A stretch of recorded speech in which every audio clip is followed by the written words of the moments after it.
예, 다음은 2015년도, 즉 관연도 기출문제 2회를 보겠습니다.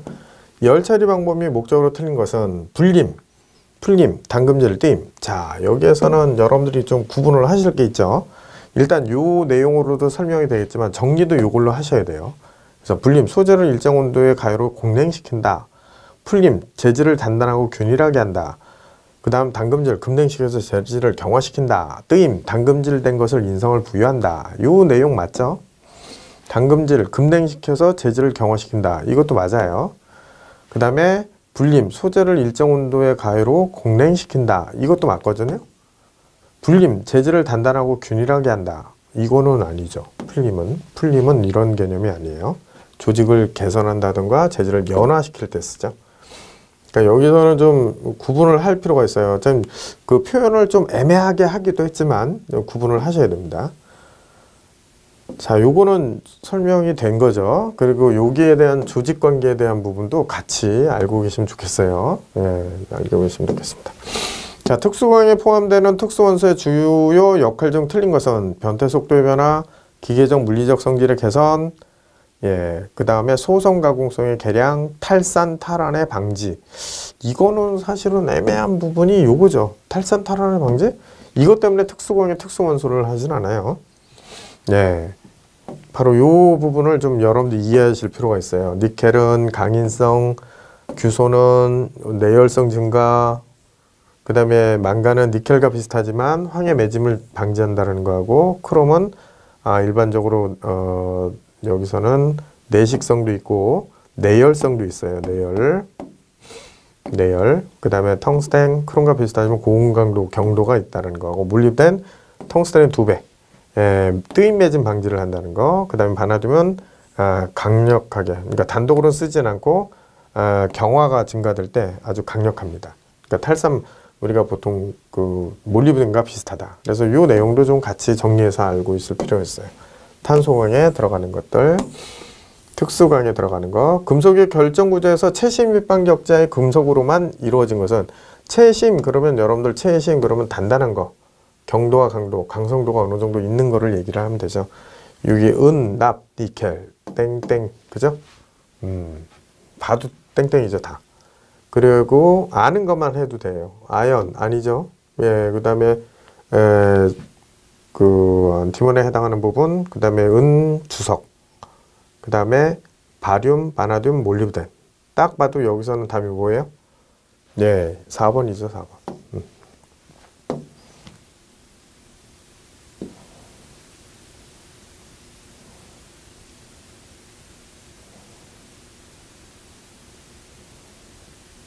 네, 답은 지금 몇 번으로 되어 있어요? 4번으로 되어 있죠? 네, 4번. 네. 자, 황동의 합금원소는 무엇인가? 예, 합금원소. 예, 황동은 아연과 구리. 예, 청동은 주석. 이렇게 알고 계시면 되겠고. 초경합금에 대한 설명으로 틀린 거. 경도가 HRC 50 이하로 낮다. 고온 경도 및 강도가 영하다. 냉호성과 압축 강도가 높다. 사용 목적 용도에 따라서 재질 종류가 다양하다. 예, 여기 고강도미 요게 양호하고 여기 낮다라고 그랬는데 경도가 높죠. 이거보다 훨씬 높죠. 네. 소결해서 만드는 거고요. 그 다음에 다이캐스팅용 알루미늄 합금이 갖춰야 될 성질로 틀린 것은, 여러분들이 여기서는 가공용 그 다이캐스팅용이라는 건 주조용이라는 얘기예요. 주조용. 유동성이 좋을 것, 열관치성이 적을 것, 금형에 대한 접착성이 좋을 것. 예, 들렸죠? 딱 봐도. 네. 이 내용은 저 아까 위에서 나와야 되는데, 예, 이거 틀렸습니다. 경질이고 내열성이 있는 열경화성 수지로 전기기구 및 기어의 프로펠러에 쓰이는 것은 열경화성이라고 그랬어요. 보통 우리가 그 열경화성에 해당하는 것과 열가속성에 해당하는 것을 여러분들이 구분을 하셔야 돼요. 예, 여기서는 일반적으로 기어, 프로펠러, 전기기구 이런 거 패널 수지라고 보시면 돼요. 패널 수지. 길이 400cm의 봉에 압축력을 받고 3mm만큼 줄어들었다. 이 압축 변형률은 얼마인가? 1000분의 3, 0.003. 이 문제도 나왔던 것 같은데. 예.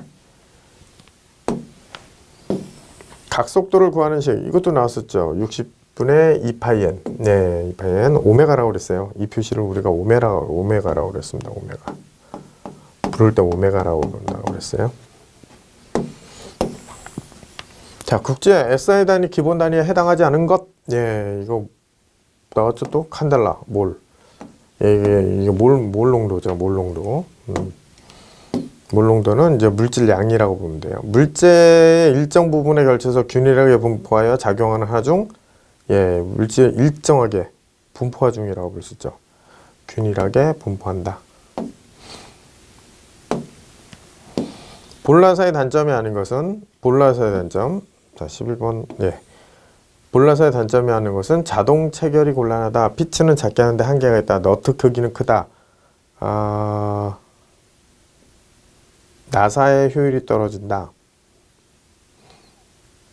단점이 아닌 것은 효율이 떨어진다? 이건 아니죠. 이거.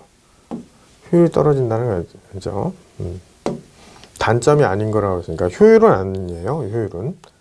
예, 자동 체결이 곤란하다. pit이 작은 데는 한계가 있다. 왜냐면 안에다 구슬을 넣기 때문에. 너트 크기가 크다. 예, 당연히 그렇죠. 외접하고 있는 원톱 마찰차의 기절음이 약 240과 360이 있을 때 마찰차의 중심거리, 예, 구하는 공식, 예, 요거 기억하시고요. 축을 설계할 때 고려하지 않아야 되는 것은 축의 강도, 피로, 충격, 집중의 영향, 축의 표면조도. 표면조도는 거칠기예요. 거칠기입니다. 거칠기는 사실은 크게 의미는 없죠.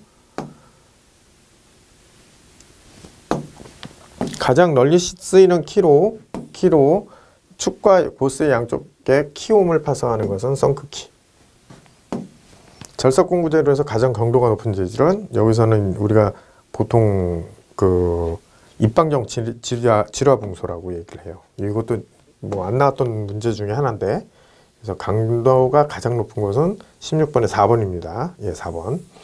예. 선반에서 단동척의 설명으로 틀린 것은 연동척보다 강력하게 고정한다.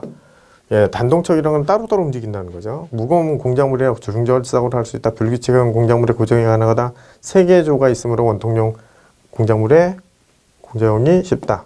틀렸죠? 4개예요. 단동척은 4개, 연동척은 3개. 그래서 균일할감, 삼각형, 육각형을 줄일 때 쓰이죠. 단동척은 불규칙하고 편심 가공을 할 때 좀 쓸 수 있죠. 기어절삭에 사용하는 공구가 아닌 것은 기어절삭, 그럼 렉커터, 호브, 피니언 커터, 브로치는 한 번에 구멍을 가공하는 형상을 만들 때 쓰는 거죠. 아닙니다. 자, 지름 30mm인 완봉을 318rpm으로 선반 가공할 때 절삭 속도는 몇 메타 몇인가? V는 1000분의 파이 dn. 그래서 여기에서 들어갈 것은 파이 곱하기 30 곱하기 318 1000 이렇게 하면 나오죠. 예, 30. 밀링에서 테이블의 좌우 및 전후 이송을 가공한 윤곽 가공과 간단한 분할 작업도 가능한 부속 장치. 뭐예요? 회전 테이블이죠. 여기서는 분할대라고 봐야겠죠. 분할대. 예, 분할대로 봐야겠죠. 분할대. 20번에 예, 분할대 4번. 예. 제가 착각했네요. 회전 테이블입니다. 회전 테이블. 여기 지금 회전 테이블 설명을 해놓고요. 그래서 간단한 분할 작업을 한다라고 그랬어요. 간단한 분할. 전후 이송 및 윤곽과 테이블, 그러니까 분할 작업이라는 건 회전하면서 분할을 하는 거죠. 예, 제가 잠깐. 보통 보링 머신을 분류한 것으로 틀린 것은, 예, 보링 머신은 일단 테이블, 뭐 플로우형, 플레이너형 이런 식으로 얘기를 해요. 코어형은 없어요. 코어형. 이런 문제가 좀 안 나오기 때문에 여러분들에게 좀 넣어준 거예요. 공작물 미디어 공작의 콤파운드를 상기해놓고 회전 또는 진동을 시키면서 공작물과 연삭 입자가 충돌하여 공작물 표면의 요철을 없애고 매끈한 다듬질을 얻는 방법. 배럴 연마. 예, 알고 계시면 되겠고. 선반 바이트 팁을 사용 중 절삭날이 묻어지면 날 부분을 새 것으로 교환하여 날을 순차적으로 사용하는 것은, 예, 이거는 보통 이제 클램프 바이트라고 얘기를 하죠. 클램프 바이트. 예, 순차적으로 얘기하는 거. 보통 이제 클램프 바이트 같은 경우는 이 바이트 뭉치에 해당하는 부분에 이렇게 장착을 하죠. 장착을 해서 이제 생긴 모양이 뭐 예를 들어서 사각형으로 생긴 것도 있고 삼각형으로 생긴 것도 있고 해서 요 날것이 하나 달면 이쪽으로 돌려서 또 끼워놓고 해서 사용하는 거죠. 센터레스 연삭해서 조정숙돌의 역할로 맞는 거. 일감의 회전하고 이성이죠. 예, 요거 조정숙돌. 다수의 절삭날을 직렬로 나열한 공구를 가지고 1회전 1회 행정으로 공작물의 구명 내면 또는 외측 표면을 가공하는 절삭 방법. 예. 1회 행정이에요. 1회. 브로칭이죠. 여기서는 딱 봐도 브로칭이죠. 한 번에 가공하는 거니까. 다음 중 치수기 원칙에 어긋난 것. 중복 치수기를 표한다. 관련 치수는 되도록 모아서 비교한다. 치수는 되도록 공정마다 배열을 V하여 기입한다. 치수는 각 투상도에 고르게 분배한다. 틀렸죠? 예, 요 치수기 원칙 알고 계셔야 돼요. 예, 필요합니다.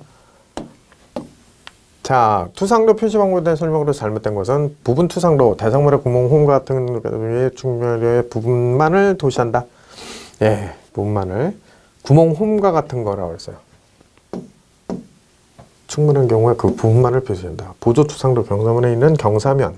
예. 회전 투상도는 일부분을 회전해서 실제 모양을 표현하고 부분 확대도는 동의 장소에서 잘 수 없을 때 확대하여 표시한다. 그랬는데 구멍과 홈 같은 경우로 하죠. 이거는 국부죠, 국부. 국부 투상도죠.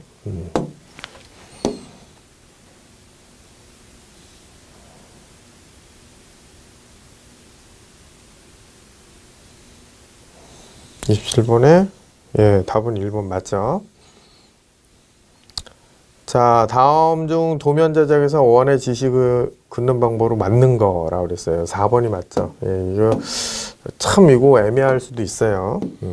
다음 중 어느 단면에 대한 설명인가? 상하 좌우 대칭 물체를 4분의 1 떼어낸 것으로 보고 중심선을 경계해서 2분의 1은 외형, 단면 이렇게 쭉 나왔으면 이거는 한쪽 단면도 명칭을 한번 볼 필요가 있죠. 단면, 반단면이라고 하기도 해요. 반단면 또는 한쪽 단면. 예, 알고 계십시오.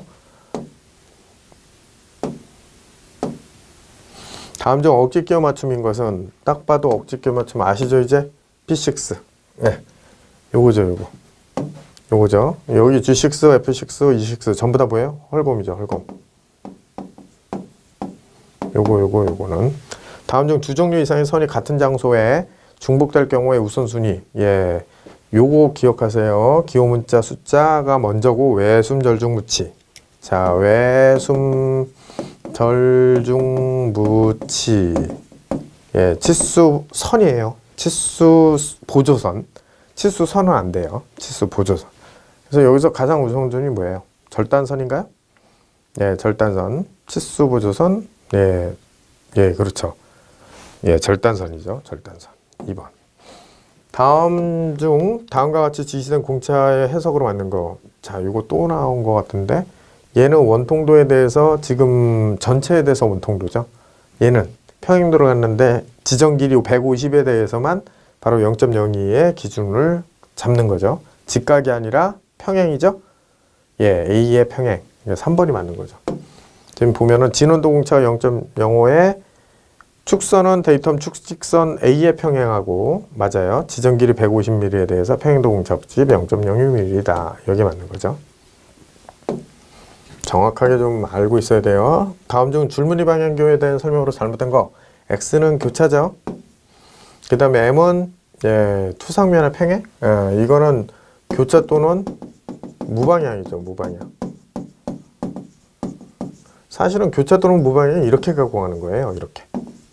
이런 식으로 가공하는 겁니다.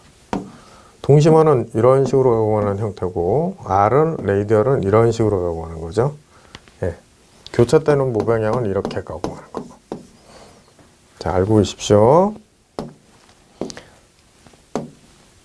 다음 중 가장 고운 닫은 면을 나타내는 거. 숫자가 0.2. 그럼 우리가 수치상으로는 마이크로미터로 표현을 하기 때문에 1000분의 0.2라는 표시예요. 그 마이크론 그 안에 들어가는 거죠. 1000분의 6.3, 1000분의 25 뭐 이런 식으로 알고 계시면 되죠. 다음 삼각투상도 나왔죠. 무둔 투상면이 먼저 있고 물체가 있는 거죠. 일각법은 요거의 반대죠. 물체가 먼저 나와요. 그 다음에 특수한 가공을 표시하는, 특별히 요구하는, 적용하는 범위, 특수한 가공을 표시하는 범위를 표시하는 선, 굵은 1.4선. 네, 3번. 다음 중 인접 부분을 참고로 나타내는 데 사용하는 부분, 인접 부분이라는 것은 인접되어 있는 부분이요. 가는 2.4선. 참고로 나타낸다. 인접 부분을 참고로 나타낸다. 일종의 가상선과 거의 비슷한 의미라고 보시면 돼요. 재력 위의 표시 중 중간 부분에 기호 문자가 잡힘이다. 연결이 틀리게 된 것은 P는 플레이트, 맞죠? W는 와이어, 선, F는 단조품, S는 일반 구조형 아봉강제. 근데 P가 관이라고 표현되어 있네요. 이건 판이에요, 판. 이거는 글씨 잘못 읽으면 실수할 수도 있겠네요. 자, 파이 35H6에서 위치 소용차가 0일 때 최대 용한계 치수의 값은 단 공차는 0.016이다 라고 그랬어요. H6라는 개념은 일단 여러분들이 알고 계셔야 될 게, 소문자가 나왔잖아요. 파이 35의 H6다. 그러면은 일단 스몰에 해당하는 부분이기 때문에 위치 소용차에 해당하는 부분이 제로예요. 제로고 밑에 있는 값이죠. 치수 공차가, 이 공차라고 그랬으니까 이거는 우리가 얘기하는 치수 공차예요. 치수 공차는 위치 소용차에서 아래 치수를 빼는 거거든요. 그러니까 이거는 지금 어떻게 표현이 되는 거냐면 이렇게 이해하셔도 돼요. 스몰로 나왔으면 위가 무조건 0이에요. 그리고 마이너스 0.016 이렇게 돼 있죠. 그럼 0, 마이너스 0.016, 0.016 그 다음에 마이너스 이렇게 준 거죠. 그래서 공차가 0.016이 돼서 0.016이에요. 그럼 최대 허용 한계 치수 값이라고 그랬죠. 최대 허용 한계 치수. 그럼 35.000. 그죠? 그리고 만약에 예를 들어서 아래치 소용차가 나오면 34.9784 이렇게 나오는 거죠. 기억하십시오. 정투상 방법에 따라서 평면도와 우측면도가 다음과 같을 때 정면도에 해당하는 거. 자, 요것도 이제 많이 틀리는 거 문제예요. 일단 구분할 거. 위에서 세 줄이 보이죠. 왼쪽에서 하나, 둘, 셋. 그럼 세 줄이 나오는 곳을 찾아요. 일단 하나, 둘, 셋, 하나, 둘, 셋, 다. 가만히 보니까 다 나올 것 같네요. 그리고 그러면은 이번에는 이쪽 측면에서 봤을 때 나올 수 있는 거. 자, 우측면도 여기 선이 갔어요. 선이 가 있다는 것은 얘하고 약간 경사가 있다는 얘기죠. 경사가 있다는 얘기죠. 그러니까 경사가 있다는 얘기는 이면에 경사가 있다는 얘기예요. 이면에. 그럼 이면에 경사 있는 건 얘밖에 없어요. 이렇게 선이 나올 수 있는 건 여기는 없죠. 아무것도. 여기서는 핵심적으로 이걸 판단하시면 돼요. 요 부분의 판단을 여러분들이 보시면 되겠습니다. 40번이요. 자, 41번. 다음 기호에 대한 끼워 맞춤 기입이 잘못된 것은, 자, 끼워 맞춤 기입이 잘못된 것. 여러분들 주의하실 사항이 뭐냐면, 일단 구멍이 먼저 표기가 되고요. 그 다음에 끼워 맞춤 공차가 표기가 돼야 돼요. 지금 잘못된 것을 보시게 되면은 거의 다 맞게는 했는데, 41번에 여기서는 지금 표기하지 않는 방법을 얘기하는 거죠. 41번. 이렇게 가로로 표기하는 경우가 아마 없을 거예요. 이러한 표시 방법은 다 존재하지만 이렇게 표시하는 건 없어요. 그리고 간혹 가다가 이걸 바꿔놓게 돼요. G6에 H7 이렇게 하면 안 돼요. 구멍이 먼저 무조건 대문자가 먼저야 돼요. K수 분류기호에 맞지 않은 것은 기계가 B고 기본이 A고 C가 전기고 D가 금속이죠. 이것도 여러분들 알고 계셔야 돼요. 전기전자니까 이건 C입니다. 원래. 기하공차의 종류를 나타내는 것은 틀린 것은 진직도, 전직도가 아니라 진직도입니다. 진직도, 진원도, 평면도. 근데 여기에서 아마 얘가 평면도가 잘못 표시가 됐을 거예요. 이렇게 돼야 되죠. 원조들 눌림. 그러니까 3번이 틀렸어요. 도면에서 A3 용지. 자, 이거는 여러분들 이거 외우세요. 자, 이렇게 외우십시오. 하나, 둘. 이렇게 외우시면 거의 다 외워요. 셋. 이렇게. A3 용지니까 420-297. 그렇죠? 420-297 또는 297-420. 자, 다음 투상도의 좌측면도에 해당하는 것은 제삼각법, 제삼각 투상도에 표현한다 라고 했어요. 여기서 이렇게 봤을 때 모양이 있는 형태로 이 위쪽이 돌출되는 걸 알 수 있죠. 위쪽이 돌출되어 있어요. 밑에는 지금 홀이 뚫려 있는 거고, 그러면 밑에가 선이 없는 거죠. 그럼 이 두 개는 아니에요. 그죠? 이 두 개는 아니고, 그럼 이 둘 중에 하나인데, 딱 봐서는 어쨌든 여기에서 표현될 때 여기 실선이 여기밖에 없었잖아요. 이거 아니죠. 요거죠, 뭐. 어쨌든 구분을 해서 특징적인 부분을 여러분들이 판단을 하셔야 돼요. 코일 스프링의 간략도 종료로 맞는 것은, 자, 이거는 보통 인장 코일 스프링이죠. 비틀린 코일 스프링. 예, 이렇게 생긴 것이 비틀린 코일 스프링이에요. 압축 코일 스프링은 우리가 알고 있듯이 그냥 압축 코일 스프링, 인장 코일 스프링은 이렇게 잡아당긴 모양을 이렇게 해서 이런 식으로 용수철처럼 생긴 거죠. 이렇게 생긴 것이 압축 코일 스프링. 벌류트 스프링 같은 경우는 올라가면서 이렇게 입체적으로 올라가는 형태. 이게 벌류트. 베어링 호칭이 6026일 때 안찌르면 얼마인가? 130이죠? 그죠? 26 곱하기 5. 예. 기어 스포기어 용역표에서 이수 나오죠. 이수 나오는데 모듈이고 피천지름이 4예요. 당연히 20이죠. 예, PCD는 모듈 곱하기 이수니까 여기서 이수가 지금 구하는 거죠. 그러면 그냥 PCD를 모듈로 나누는 거죠. 모듈 값으로. 네, 이게 이수가 되겠죠. 그래서 20입니다. 용접 기호에 나타나는 용접 부위의 형상으로 가장 옳은 것은 일단 용접 표시 형태는 이 방향에서 무슨 용접이냐? 요즘 V 홈 용접이죠. 그래서 지금 지시하는 방향 쪽이에요. 지금 밑에다가 숨은 선으로 표현했으니까 지시한 방향 반대쪽이죠. 지금 지시한 방향 여기 인출선에다가 표현했잖아요. 그 인출선에다가 그러니까 숨은 선에다가 표시하면 지시한 쪽의 반대쪽입니다. 그러니까 지금 현재 상태는 얘가 맞아요.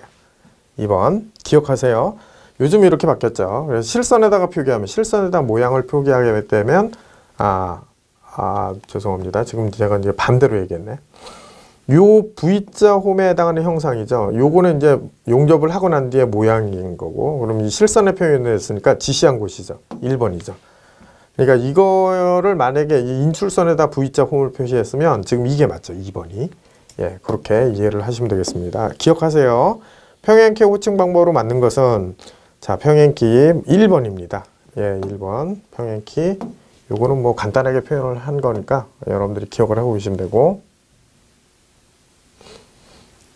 자, V벨트의 형별 중 단면폭 치수가 가장 큰 것은 2형이죠. 2형. 예, 이것이 M형이 가장 작고, 나사면에 증기, 기름 또는 외부로부터 먼지 등에 유입되는 것을 방지하기 위해서 사용하는 너트, 캡너트. 기어 제도 시 이 봉우리원에 사용하는 선의 종류, 이 봉우리원, 봉우리, 이끄던 똑같죠? 이끄던, 네, 굵은 실선.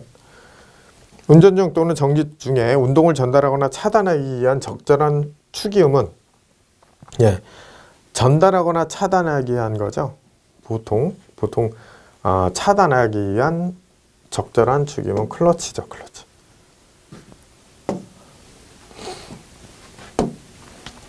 관이음 중 유니음 또 나왔네요. 자, 왼 두 줄 M50 곱하기 2 6H로 나사 질문으로 틀린 것은 왼 나사, 두 줄 나사 맞죠? M50 곱하기 2 호칭 및 피치. 수나사가 아니라 요건 앞나사죠, 앞나사. 자, 만약에 5H라고 돼 있으면 요거는 예, 수나사가 되죠, 수나사. 그래서 대문자가 돼 있으면 앞나사고 수나사가 돼 있으면 저기 소문자예요. 소문자 기억하십시오. 자, 중앙 처리 장치의 요소가 아닌 것은 예, 파일 저장 장치 이건 아니죠. 이건 여러분들 아실 거예요. 입력 장치와 연동기가 움직일 때 도형이 움직이는 상태, 예, 드래깅 한다고 그러죠. 드래깅. 다음 중 와이어 프레임 모델링의 특징은 단면 조작성이 불가능하다, 은선 제거가 가능하다, 처리 속도가 느리다, 예, 물리적성 성장을 개선이 가능하다. 얘는 지금 우리가 솔리드를 얘기하는 거고, 처리 속도가 느리다. 이것도 솔리드를 얘기하는 거죠. 그나마 솔리드 모델링. 은선 제거가 가능하다. 이것도 솔리드나 예, 서피스를 얘기하는 거고, 단면 작성이 불가능하다. 이거죠. 시스템 점 출력 장치로 틀린 거, 출력 장치가 아닌 거죠. 예, 디지타이저. 이게 입력 장치죠. 자, 이렇게 해서 여러분들 그 문제를 풀어봤습니다.